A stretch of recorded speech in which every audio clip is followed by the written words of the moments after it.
Buenas tardes, hablaré la unidad número 3 que corresponde a las clases de impuestos en la legislación colombiana. Tenemos que existen los impuestos nacionales, departamentales y municipales, entendiendo por los nacionales todos aquellos que se cobran por igual en la región del país y son recaudadas por el gobierno nacional. Entre estas tenemos el impuesto a la renta y complementarios, entendiéndose por el de renta, aquel que grava todos los ingresos obtenidos, productos del desarrollo de la actividad de los contribuyentes en un periodo gravable del 1 de enero al 31 de diciembre del respectivo año, y que son susceptibles al incremento del patrimonio. Hay que tener en cuenta que con las dos últimas reformas tributarias el número de declarantes ha aumentado de forma significativa. Las personas que están obligadas con este impuesto son todas es aquel ciudadano nacional o extranjero que resida en el territorio colombiano y que realiza actividades productoras de renta y que sean susceptibles al incremento de su patrimonio. En cuanto a los complementarios, encontramos que los gastos, las ganancias ocasionales gravan el enriquecimiento producto de la enajenación de activos fijos, así como las utilidades en liquidación de sociedades, herencias, donaciones, rifas, apuestas y similares. En cuanto al impuesto sobre la renta para la equidad, o también llamado CRE, hablamos de que es un impuesto indirecto a cargo de las sociedades o personas jurídicas responsables del impuesto a la renta, exceptuando aquellas que se encuentran como sin ánimo de lucro y son pertenecientes al régimen tributario especial. Su objetivo como tal es beneficiar a los trabajadores, generar empleo y la inversión social. En cuanto al gravamen, a los movimientos financieros, hablamos de que es un impuesto indirecto de orden nacional que se aplica a las transacciones financieras realizadas por los usuarios del sistema y su administración corresponde a la DIAN.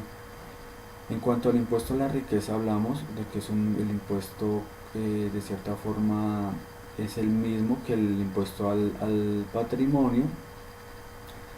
y que corresponde al pago de estos todas las personas naturales o jurídicas que tengan un monto igual o superior a 1.000 millones de pesos dentro de sus propiedades. En cuanto al impuesto al valor agregado o IVA, decimos que es un impuesto de orden nacional, exceptuando a la isla de San Andrés y Amazonas. También decimos que es indirecto,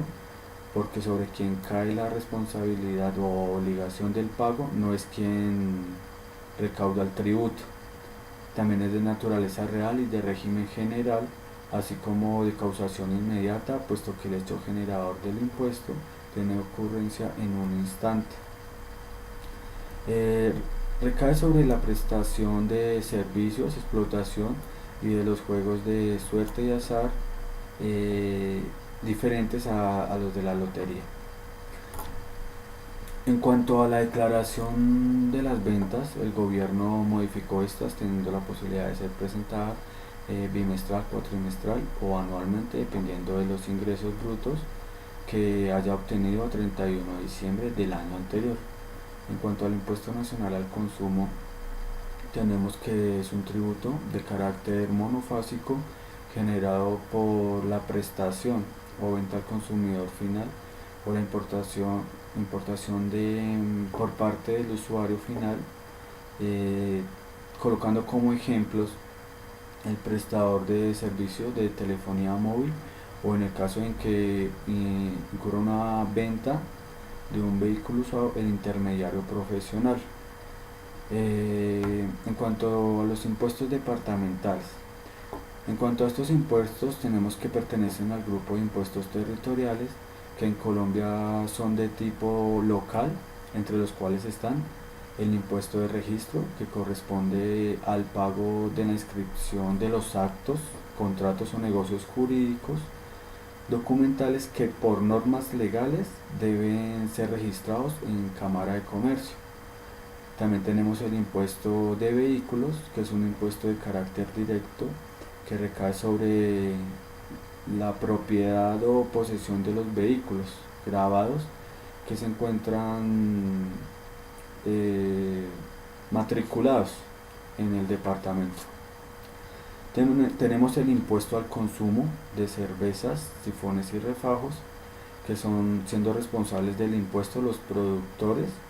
importadores y solidariamente con ellos los distribuidores, así como transportadores y expendedores al por menor. El impuesto se causa en el momento en que el producto los entregan en fábrica para su distribución. Tenemos el impuesto al consumo de licores, aperitivos y similares, que de igual forma que el impuesto anterior son responsables los productores, importadores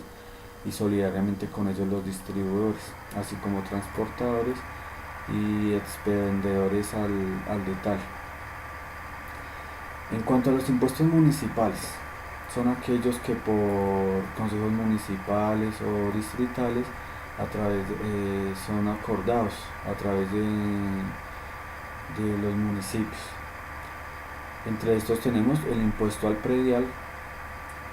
que es un gravamen que se realiza sobre los bienes y raíces